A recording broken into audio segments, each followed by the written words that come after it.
বৰ্তমান সময়ত প্ৰত্যেকটা ঘৰতে LIC ইঞ্চুৰেঞ্চ কৰা আছে আৰু সেই LIC ইঞ্চুৰেঞ্চৰ পইচাটো আপোনালোকে কেতিয়াবা LIC অফিচত গৈ পেলাই পেমেণ্ট কৰে, কেতিয়াবা আপুনি এজেণ্টৰ হাতত দি পেলাই পইচাটো পেমেণ্ট কৰে। কেতিয়াবা এনেকুৱা হয় যে এজেণ্টৰ হাতত আপুনি পইচাটো দিছে কিন্তু এজেণ্টে টাইম মতে পইচাটো পেমেণ্ট নকৰাৰ কাৰণে আপোনাৰ ফাইন লাগি যায়।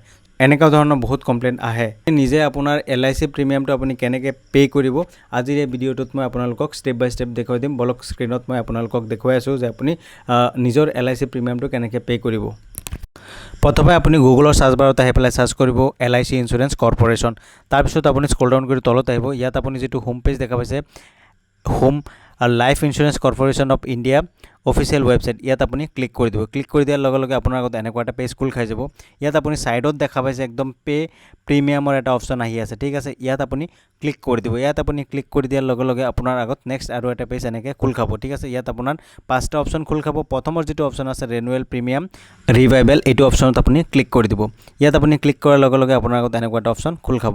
ইয়াত আপুনি দেখা পাইছে প্ৰথমত পলিচি নাম্বাৰ, তাৰপিছত আপোনাৰ মোবাইল নাম্বাৰ, তাৰপিছত আপোনাৰ ডেট অফ বাৰ্থ আৰু আপোনাৰ ইমেইল নাম্বাৰ, ঠিক আছে।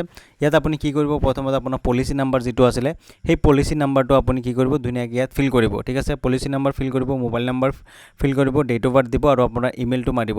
তাৰপিছত আপুনি টাৰ্মছ এণ্ড কণ্ডিশ্যন চিলেক্ট কৰিব আৰু ছাবমিট অপশ্যনত আপুনি ক্লিক কৰি দিব। ছাবমিটত ক্লিক কৰাৰ লগে লগে আপোনাৰ মোবাইল নাম্বাৰ যিটো দিছে সেই মোবাইল নাম্বাৰত আপোনাৰ OTP যাব, ঠিক আছে। এই OTPটো আপুনি চিলেক্ট কৰিব আৰু পে নাওৰ অপশ্যনত যিটো অপশ্যন আহিছে OTPটো দিয়াৰ লগে লগে তাত আপুনি ক্লিক কৰি দিব। ক্লিক কৰি দিয়াৰ লগে লগে ইয়াত আপোনাৰ যাৰ নামত পলিচি আছে নামটো এনেকৈ দেখাই দিব, ঠিক আছে। তাৰপিছত আপুনি ৰাইট চাইডে আহিব। ইয়াত আপুনি দেখা পাইছে বিলটো কিমান টকা আহিছে, টোটেল পে'মেণ্ট আপোনাৰ কিমান কৰিব লাগিব। তাৰপিছত আপুনি ৰাইট চাইডত দেখা পাইছে বিল ডেস্কৰ যিটো অপশ্যন আছে ইয়াত আপুনি কি কৰিব ক্লিক কৰিব। তাৰপিছত আপুনি তলত দেখা পাইছে চেক এণ্ড পে অপশ্যন আছে, ইয়াত আপুনি ক্লিক কৰি দিব। ক্লিক কৰি দিয়াৰ লগে লগে আপোনাৰ আগত পে'মেণ্ট গেটৱেটো এনেকৈ খোল খাই যাব। ইয়াত আপুনি কি কৰিব UPIটো চিলেক্ট কৰিব, ঠিক আছে। আপুনি UPI চিলেক্ট কৰিলে আপোনাৰ আগত এটা UPI QR কোড এটা জেনেৰেট হৈ যাব।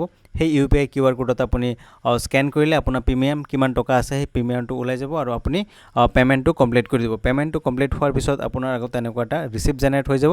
এই ৰিচিপ্টটো আপুনি প্ৰিণ্ট আউট ওলাই ল'ব, নহ'লে আপুনি স্ক্ৰীনশ্বট মাৰি মোবাইলতে ৰাখি দিব, ঠিক আছে। চ' আজিৰ এই ভিডিঅ'টোত এইখিনি আছিল। যদি আপোনালোকে ভিডিঅ'টো চাই ভাল পাইছে তেতিয়াহ'লে লাইক, কমেণ্ট, শ্বেয়াৰ আৰু ছাবস্ক্ৰাইব কৰিবলৈ নাপাহৰিব। যদি আপোনালোকে আমাৰ এই চেনেলত নতুনকৈ ভিজিট কৰিছে তেতিয়াহ'লে প্লিজ আপোনালোকে ছাবস্ক্ৰাইব কৰি দিব, কিয়নো 99% মানুহে ছাবস্ক্ৰাইব নকৰে। চ' প্লিজ আপোনালোকে ছাবস্ক্ৰাইব কৰি পেলাই অলপ সহায় কৰিব।